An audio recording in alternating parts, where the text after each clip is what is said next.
how are you doing? I'm good, man. How are you? Yeah, pretty good, really. Like, so obviously quite strange times. It seems like an age ago that we did the record, right? How do you want to talk a bit about the inspiration for doing it? Yeah. So, I mean, there's kind of two aspects of like being sort of more Hamish more than me, sort of being really into the kind of sort of Sonic Youth, kind of Glenn Bracker, kind of experimental, electronic, kind of loads of guitar stuff. And then on the other thing is just we both like just making loads of noise. So quite regularly in various student houses, there's been guitars taped to the walls, feeding back and stuff like that. So we just sort of had once we had the facility to do a noise record effectively, it was basically a matter of time before it happened. Yeah. Yeah, and obviously you kind of do a lot of jazz, and you're big part of the kind of jazz scene. I mean, what do you see as the kind of relationship sonically between this and the jazz stuff that you're around? That is a good question. I mean, there's always been sort of from the sort of early 60s onwards, there's always been a kind of like kind of an interest in sort of electronics and kind of free improvisation, sort of 20th century experimental composition, all these sort of things. And obviously there's the Sun Ra element that's fairly large. I mean, there's a Sun Ra tune on the record. But I think it comes from more just sort of playing in your garage when you're 13 years old than it comes from doing a jazz degree. It's probably more of a reaction to a jazz degree than it is an offshoot of, you know. What do you think? Yeah, for me it wasn't about jazz as much. It was about being as loud and as noisy as possible. Yeah. Do you feel like it's so obviously there's kind of like there's jazz and essentially a kind of new jazz scene, maybe that's, I don't know, most obviously around that kind of Brownswood kind of stuff. Do you see this as some feelings and some sounds that couldn't take place within that kind of scene? Well, they're very different. It comes from a totally different place. I mean, it's all music, so it can exist sort of in the same thing. But like, to say like there is no hip hop in this music really, or Herbie Hancock tunes from the 70s. It's just not, it's more from the world of sort of, if there is a jazz component to it, which I'm hesitant to say that there is, it's more from sort of Albert Ayler or like, Don Cherry or something like that, like it's just the place in which it's come from. It's come from more playing in rubbish covers bands when you're 13 and kind of improvising off that than it is from like Bela Kuti. Yeah. Sure. And Will, like watching you play guitar and and listening to kind of Squidding, I think it was the party that Henry put on up at Assembly House, and it also feels like kind of when you're playing guitar, you're kind of like reaching for something that's very different to jazz or even the kind of new jazz scene. I mean, do you feel like that, or do you just feel like you're just playing guitar, or what do you feel is going on? Yeah, I think,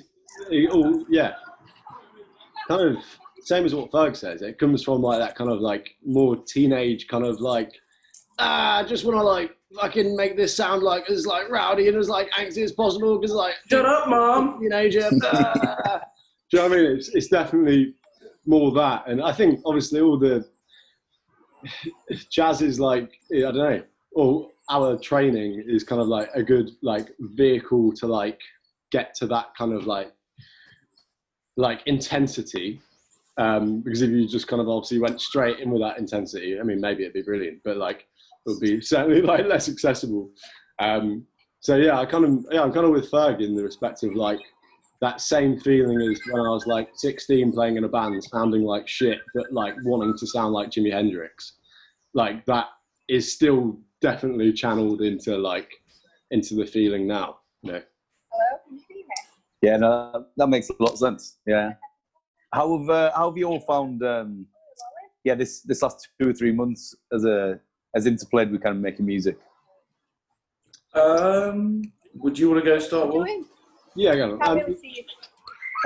I've found it really, really nice. I mean, as we've chatted about recently, Jack, it's been really nice to approach music as a choice and not as a maintenance thing, you know.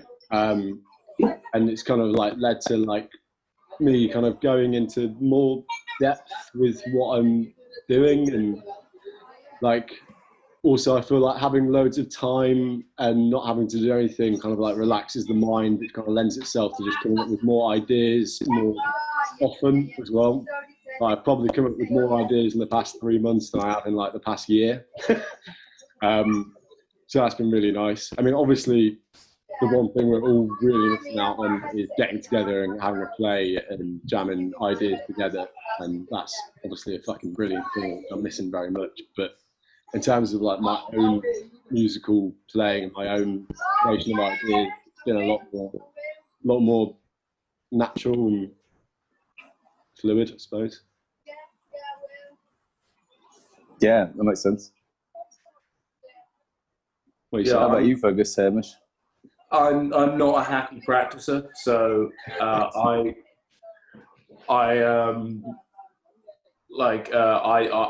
almost the exact opposite to Will in that I like going out and playing too much, and you know I've never really had the practice has always been a maintenance thing for me, maybe just due to the aspect that it's perhaps a little bit more, especially with the upright bass, there's a physical aspect to it that's a little bit more maintenance based. I'm also not very good at writing without a deadline. So though Will has a sort of wander lowly as a cloud kind of inspiration thing, I'm not as good at it. So I've kind of got to sort of force myself. So I'm not writing as much. But, you know, I'm playing GTA for the second time now. So.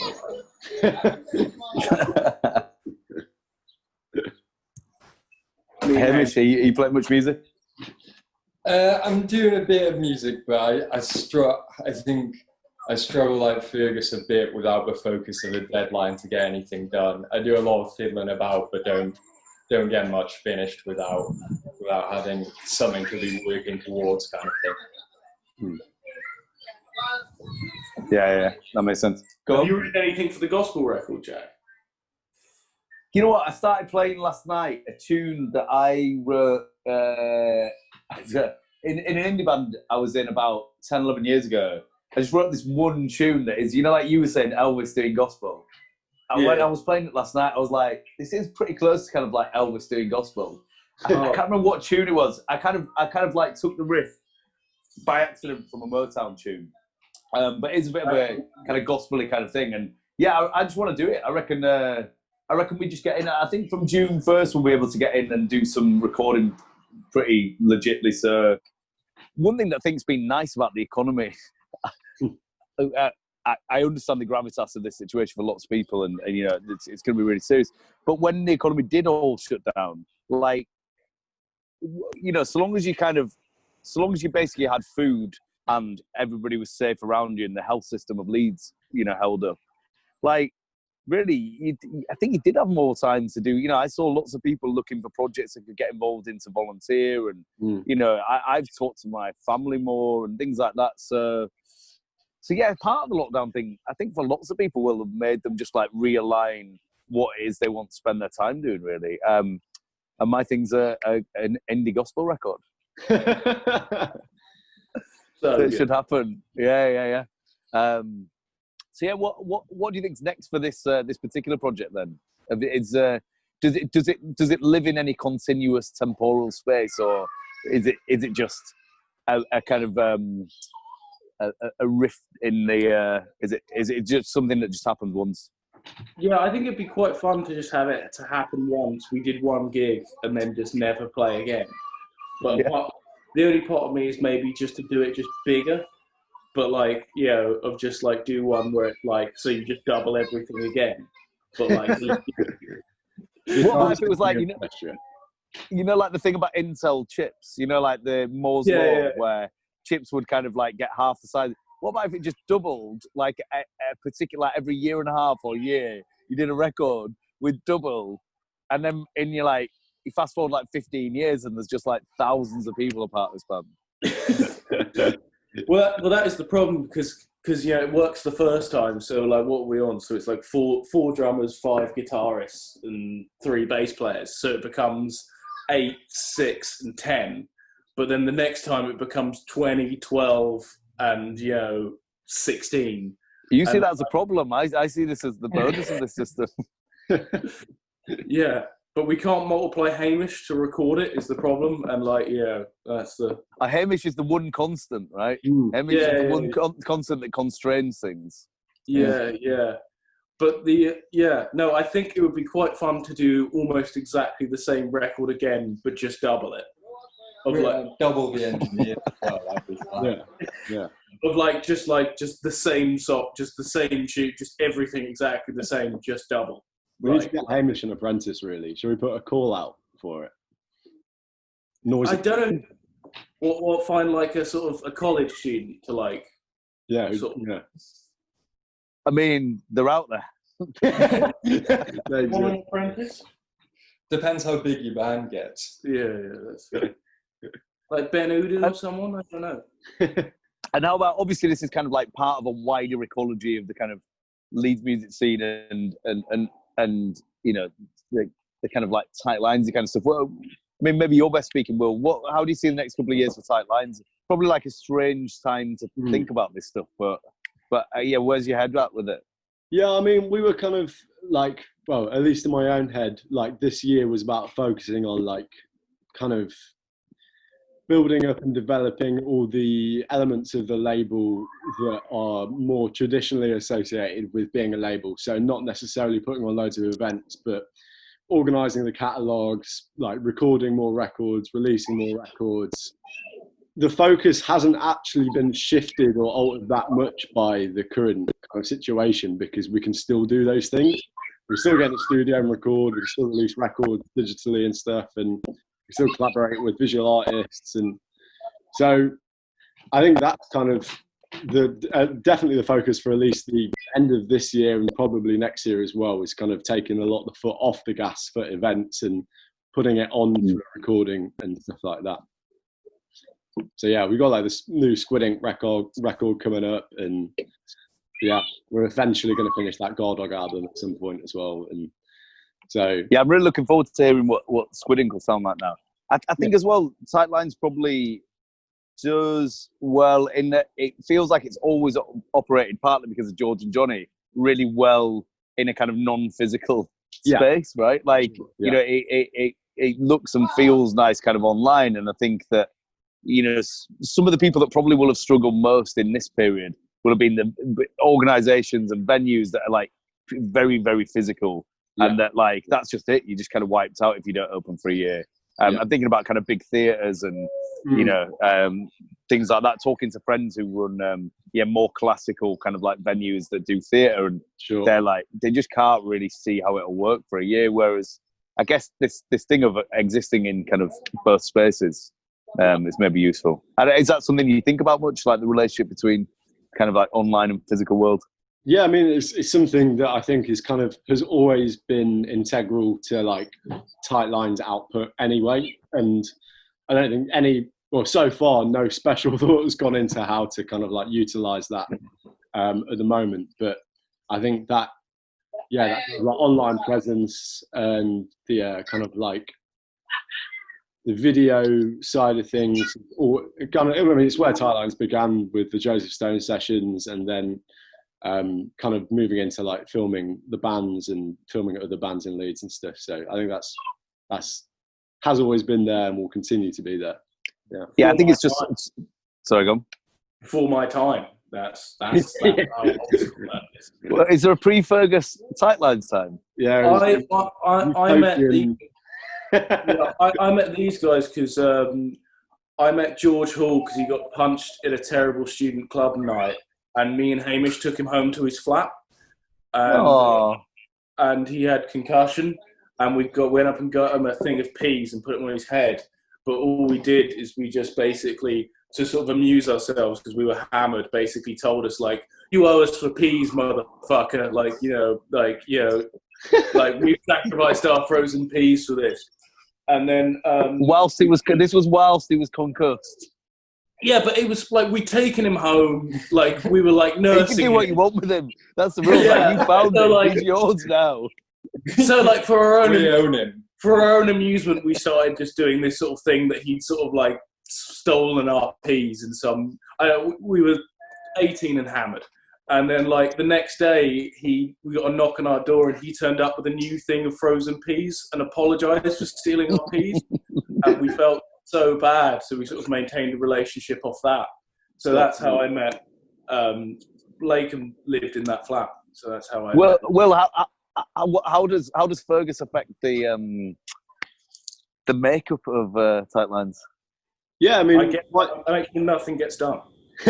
No, quite significantly. Yeah, I mean, as you all know, and a lot of people know, Fergus is a pretty intense idea brain.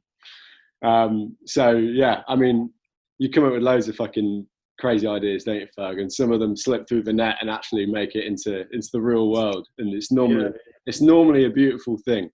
That again is something that has become pretty integral to like Sightlines makeup, is like that kind of just kind of for the sake of it kind of ideas. Do you know what I mean? It's got a bit of a sort of Stiff Records vibe. Is the kind of thing that if you want a cultural reference to stick in your fancy magazine, it's sort of a bit of that kind of like, that's the kind of, when thinking about things to pitch, that's the kind of world that they tend to come from. How do you mean? Just that kind of, that sense in the kind of, I don't want to overly romanticize it, but like the kind of, well, you know probably more about this than I do, but like the kind of the late 70s kind of independent record labels with like the tours that everyone plays in each other's bands, and the like their kind of sort of promotional shtick, doing their own record covers and stuff like that, that's the kind of like, that's the kind of world that I thought record labels did, because I grew up watching over-romanticized documentaries on BBC Four, as we all did. It sounds like the description there is kind of obviously of kind of like fairly DIY kind of punky kind of culture, but are you kind of reaching for something more there, or are you just describing DIY culture? It feels like you're saying something more. Well, I just like, if you want to talk about like, if you ask, if there's a viewpoint that I bring to Sightlines that is slightly different, is I'm probably slightly more aware of that kind of like the history of like that kind of way of music making, of like I said, like the Stiff Records and stuff like that, from like the late sort of 70s, and like I'm going to talk about Sun Ra again, but like Saturn Records and stuff like that there was like a sort of history of kind of record labels that sort of behaved improperly, that hasn't sort of carried on through. So like when you talk about like, when I feel like I come up with ideas, they're mostly just sort of ripped off from that kind of 4-year period of kind of UK music history, just because my dad was into it effectively. Yeah. I think also there's something kind of like that I enjoy about the ideas that come from the space that are like almost like slightly boundaryless imagination. So I remember a chat you and I had where after the big band, you were suggesting the natural follow-up was, I think it was like some kind of Bollywood thing. And I remember just listening to it, and I was like, if you banger in the basement. And I remember listening to it and just being like, almost like it's almost, these ideas are almost irresistible to me. I'm like, it's like the kind of crack of the kind of cultural entrepreneur world. I'm like, fucking banger in the basement. Yes. I'm just like, CRAIC. And it's literally, it's you've said 4 words to me and given me no idea of what that means. And still I'm like, yeah, let's do it. I'm in. Coldplay in the Crypt didn't quite make it. But what was that? Coldplay in the Crypt.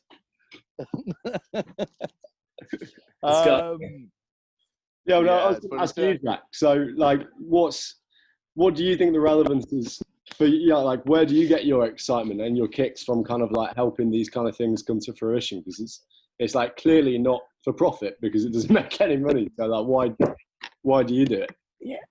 Yeah, it's interesting, really. I think, like, essentially, it's born of the same bit of me that wanted to be in a band when I was a kid, and you know, like I sang, and it took years before I could even really play guitar to a level where I'd do that live. But like, and before that I did theatre. And I think I've always just liked getting together with other people and being creative, and kind of creating. I think as I've got older, it's like these kind of moments. I had a walk during the lockdown where I'd had a bit of a heavy night and I had a really strong coffee next day. I went off for a walk into the hills. And I was kind of contemplating this relationship between culture and politics, which is a kind of like, there's almost feels like an antagonism at times in my work. I'm like, am I doing this? Is it political or is it kind of cultural? And then I kind of came to this place where I was like, actually, like both culture and politics are about kind of organizing resources and what humans are doing to create kind of environments that are kind of probably more conducive to us all, without sounding too kind of wanky, being in that kind of self-actualization kind of place. So when I'm like playing music, or when you know the book club's going well, or Eiger is, like I feel like I'm the best version of me, right? So and I guess working with other people, like it don't feel that different really to when I'd kind of go to the studio and I'd do my part was like singing, and someone else would do other things, and together we'd produce something that I couldn't do on my own. And was really nice because of that. So like, you know, you lot having the keys to Eiger is like, you know, me getting to the point where I've got the keys to Eiger, or, you know, the book club, is like, it's still kind of me as that singer, right? Is me doing the bit that's, you know, and quite often the bit in between creatives and the rest of the world, which is kind of, I think, what singers often do as well, is they're kind of the linking part between creatives that are maybe doing something, you know, like you will spend a lot of time learning. You will spend a lot of time learning kind of like jazz scales and stuff, and that was never really what, you know. I learned the pentatonic scale, and I was like jazz every scale. now and then a fight. And what? Jazz scales. I'm not aware of these jazz scales. Jazz scales. I'm just going to call them jazz scales. Wow, amazing. Jazz scales. So the elitism we're trying to eradicate from the genre. Come on. Yeah. No. Do you like, you know, inclusive jazz? Inclusive jazz. Go to the crypt in Egypt and find the ancient jazz scale scroll. Yeah, with all the secret jazz. I mean, see, I'm already in. You mentioned that, and now I want to. I'm like, yes. I'm like, when the flight's back on. So yeah, so I think that kind of role between, you know, I enjoy communicating, and like all of my work, whether it's a book club or Eiger, or when I wrote words for songs, was all about kind of trying to communicate some kind of internal thing externally. And so I think in terms of doing all these things, whether it's like, you know, really enjoying, you know, seeing you guys do all the stuff you do, or like, you know, Dom chatting to the people he's chatting to now, I kind of enjoy just being a part of things. And that's really, like, especially as I've got older, and, you know, I'm sure things were a lot more kind of egoic when I was younger, but like as I've got older, like, just really comfortable with being around people that I really like, who are doing good things, and feeling like you're kind of contributing towards that. And I think, like, at the risk of kind of like, you know, rambling a bit, I think one of the highest senses of being content for me is when your work is really it makes you happy, but it's also kind of like part of a system where other people are. So like the book club, for instance, like, you know, whenever we've pissed off the neighbours, like, it bothers me because I don't think that's the kind of thing we should be doing. Like, whereas maybe in my early 20s, I would have been less likely to think that, you know, our pursuit of having a good time should be interwoven with everybody else's. So does that answer it? I mean, that's a bit of a kind of like No, definitely. a philosophical way of going about it. But yeah, I mean, I guess I just enjoy being part of interesting creative things. And, some of the things that you guys will see and other people that were around, like, it's like, I would never be able to see that or do it, but like, it's nice to be part of it. Yeah, fully. Well, thank you very much for the opportunities you give us, because otherwise we wouldn't be able to actually do the thing. Yeah, and it's a pleasure. It's a pleasure. This is probably a good segue. Has anybody got anything else? And after this is probably a good segue into the actual record, isn't it? Has anybody got anything else to add? Not really, unless there's any other information. You've got more, haven't you, Fergus? Go on, you've got more. Yeah. So, Will, you're gonna get it up streaming. You'll be able to get it from the Book Club Records Bandcamp. There's still some cassettes available, but there's not lots of the cassettes left, really. So I'd expect them to be gone fairly soon. And yeah, Will, where are you thinking they'll be streamed from? Yeah, we'll be also selling it on Bandcamp from the Sightlines account, and also streaming on Spotify and Apple Music and all those wonderful places. Yeah, I mean, Fergus, Hamish, have you got anything, in terms of the track listing, just to go through, kind of, that people should look out for, or any? Did you have a particular favourite track doing this? I mean, I like Fate in a Pleasant Mood, the Sun Ra one. Yeah. Have you got a favourite track? I like the first one, where it's the tuning track. It's kind of the first track they did, but that was mainly because that was when I realised that it was actually going to work and sound all right. When we went into the studio, I had no idea if it was going to work in any sort of way, or if it was going to... So that was kind of a relief for me. So yeah, I also like... Sorry. Just Hamish, that's great that you've got... Like, you're such a great asset as part of the team, right? That you're like, I'll go down and I'm prepared to be the one, because I never want to be in front of anything technical, not knowing what I'm doing. Like a projector is projectors are my nemesis, really. I mean, Hamish, where can we listen to more stuff that you've produced? Well, hopefully by the sounds of things on more of the Sightlines, a lot of the Sightlines stuff that's going up on Spotify, the early Squid Ink record, hopefully the Guard Dog record soon. His bedroom, if you come over. Yeah. Yeah, we've got the Heaven and the Hangfish record going up as well. When I was putting up all the catalogue on Bandcamp and preparing, it really hit home how much you had recorded of the music. Yeah. And we haven't paid Hamish, any. Hamish, was doing this record, was it did it feel different to doing the other records because it was more of a kind of like gathering? Yeah, definitely. Partly because we recorded it in the main room of Eiger, so it felt a lot different, just in terms of how everyone could kind of be in the same space, and it was easy. Everyone wasn't kind of crammed in the live room, if you know what I mean. Everyone had space, and it was kind of set up like a show, drummers being on the stage with guitarists in front and bassists to the side. It was kind of set up just like a live show, and then it felt very live. How did you mic it? Did you have mics, did you mic everyone individually? Yeah, everyone had at least one mic. Some of the drummers just had one mic on the top. Yeah. Did you have did you have one bass drum mic in the middle for all the bass drums? No, unfortunately not. Because they were in like a square, weren't they? Because Ketch had a bass drum mic. Ketch had a bass drum mic because it felt wrong to not give Ketch a bass drum mic. Use any of our mics? I can't remember. Well, how many mics have we even got? How many have we got? Dom, how many microphones have we got? Even Dom doesn't know how many mics there are. Right, I better dive, and I'm really looking forward to listening to the record again as well. So, for anybody out there listening to this, you should get a copy of the cassette for posterity. And it sounds like there's loads more stuff that's about to go up online and be recorded. That's going to be really interesting. Yeah, thanks for the chat. All right. Yeah. Yeah, great job.